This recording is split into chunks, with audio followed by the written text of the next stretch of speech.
Before I go into today's video, I just want to provide a quick update. I moved locations, I moved downtown, and I now have a different setup. So this allows me to film my videos in different ways. So I plan to try some new things and hopefully they improve the quality of my videos going forward. Now to go into today's video, recently I've been getting a lot of inquiries about FP&A related stuff. So I wanted to cover the basics of FP&A and go over sort of how the core deliverable of FP&A looks like. Core work of FP&A will be present in all companies, and that is to analyze the financial results, understand the drivers of significant variances, and then communicate that to stakeholders clearly. Essentially, you are responsible for making sure that the stakeholders are aware of the financial situation and they understand the cause of why the financials are the way it is.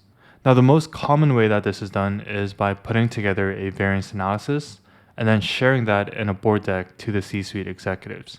This will just be a simple variance analysis, but it will be formatted professionally, put on a board deck along with some commentaries to explain the drivers of significant variances. This is often called a management report or a monthly financial report. The name varies, and it is the most important task that an analyst must do. The task itself is actually quite simple, so let's go over an example where we will put together a variance analysis, analyze the results to put together some commentaries, and then go over some finishing touches. In this case, we are working at a growing startup company, and the company is currently operating in red with a goal of tripling revenue. We are responsible for analyzing the company's first half of FY25 against budget, and we're provided actuals and budget from January to June. Our objectives is to first put together a variance analysis and then provide a high-level commentary on the EBITDA variance. We have some additional details here, but we're going to focus on this after. The source data provided includes the actuals from the financial system, so this will be your transaction results. And then you have the budget for FY25. Now, one thing to note is that when you're analyzing internally, you have access to all the financial information that you need. This is very different from analyzing an external company because you only have access to the financial statements. So you have to reference the MD&A and other data to make high-level assumptions to analyze the financial results. However, when you're analyzing internally, you have access to go as deep as you'd like.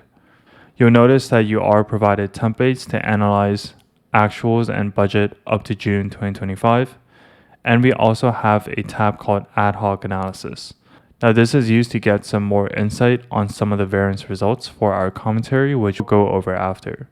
I also recommend for you to study this template as well and just pick up some standard formatting exercises and some best practices when it comes to putting together a dashboard. And with this, we can get started. The very first thing that we have to do is bring in the financial results for actuals and budget up to June 2025. If we take a look at the source data, we have the booking period to do this. And if we just filter this, we can see that all our source data is from January to June already. Also for the budget, if we filter for the month, all the periods are from January to June 2025. Now this is not always going to be the case. So in our sums function, we're going to add an extra condition. First, we want to sum the amount by the category. And for the booking date, we want it to be above or equal to January 1st, 2025. And we also want the booking date to be less than or equal to and the current date. So our analysis date is June 30th, 2025, and our category is sales revenue. We can just copy this down, and our EBITDA is going to be total revenue minus total expense. Now for the budget, we're going to do the exact same thing. So we're going to sum the amount based on the category, where the month is greater or equal to January 1st, 2025, and the month is less than or equal to the current date that we're analyzing, which is June 30th. And this is going to be our category. Now for the variance, for revenue, I'm going to subtract the actuals and budget. However, for the expense, I'm going to subtract budget and actual. This is just for presentation. If our expense is higher than our budget, it means that we overspent money. So we want to present it as a negative. Whereas for revenue, if revenue is higher than budget, it means we earned more money. So we want to present it as a positive. It just helps stakeholders who don't have a strong financial background have an easier time understanding the results of this analysis. And then total expense, and then actuals minus budget for EBITDA. Now for variance percentage, for the most part, it's pretty simple. You just want to divide your variance by the budget. The variance percentage can get a little bit complicated in certain situations. For example, we can see that our EBITDA is worse off, but our variance percentage is presented as a positive because it's working with negative numbers. So I'm just going to add a minus here. And setting up an automated logic within your formula to account for situations like this is possible, but it is complicated. So I'm going to skip over that in this video. And with this, we've already put together our variance analysis. Even in real work, putting together the analysis should not take that long since all you're doing is consolidating information from your financial system and your budget. However, the most time-consuming work is conducting additional analysis and putting together the commentary by analyzing the results. And since we now have the results, let's try doing that right now. Now, starting with total revenue, we are pretty much flat to budget, but that is because there are some swings between sales and subscription and service. Let's quickly go back to home and see what details we have to work with. It mentioned that the company has had great success in selling their hardware products as a result of marketing initiatives. The license subscription sales have been a bit stalling as functionalities are still in development. Sales are expected to scale leading up to next year. And then service revenues generated from license subscription customers. So we can see that sales revenue did well because we've invested a lot of marketing resources, but subscription functionalities are still in development, so we haven't been able to meet target. And because services are provided to subscription customers, we haven't been able to meet target either because our subscription customer volume is also low.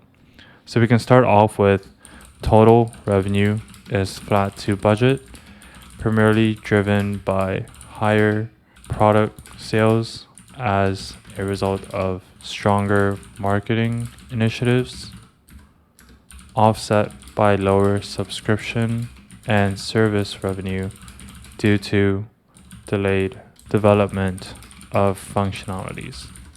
Now for expenses, the only comment that we got is overall hiring has been aggressive, and we sort of have to investigate these other categories on our own.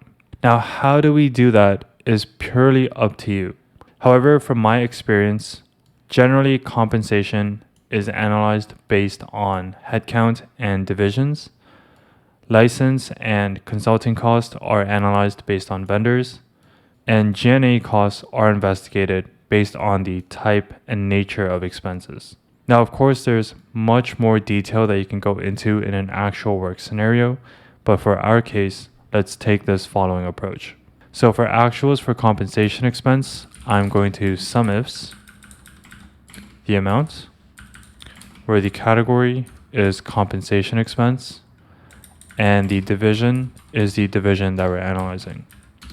So this will be the division and compensation expense. And for the budget, we're going to do the exact same thing. Sum the amount, where the category is compensation expense, and by the division. And we now have our compensation results. And you can see that every division has had higher compensation than budgeted, with development being the highest. So we're going to also mention that compensation is higher than budget due to aggressive hiring from all divisions, with the dev team with the most hires. Now for license expense, we're going to do the exact same thing, where the category is license expense, but instead of division, we're now going to look into this by vendor. Now, we're just doing this a little bit surface level.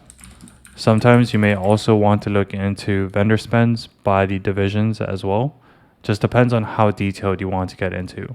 For the budget, we're going to do the exact same thing, amount, and the vendor.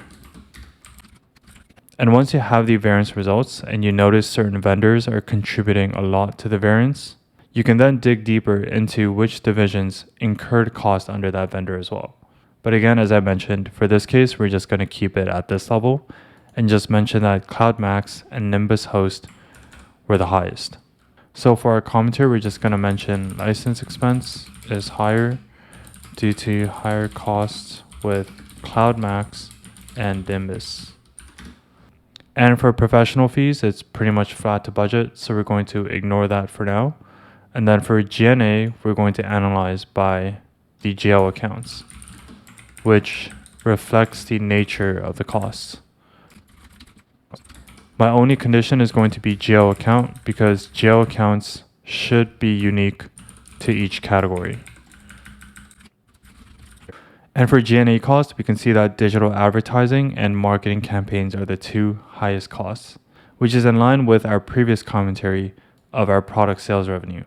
So in our commentary, we're going to mention G&A cost is higher due to aggressive marketing campaigns to boost the sales revenue. And with this, we have finished our analysis and put together a commentary. Now for finishing touches, a very good practice is to copy your variance analysis. And then under the paste section, you want to paste it as a linked picture right here. And when you change numbers, so let me change this to 1 million, you'll notice the picture changes as well. So next month, when you update the source data and you want to analyze for July, the picture will also automatically capture any changes that you make. And you could also copy this picture, or you could save this as a picture and then paste it directly into your slide for professional formatting and presentation. And with this, we have finished our case study. I hope this video helped you get insight to a standard variance analysis, which is the core work of FP&A, and I highly recommend for you to try this yourself as well. This file will be available on my website, and if you have any questions, feel free to reach out.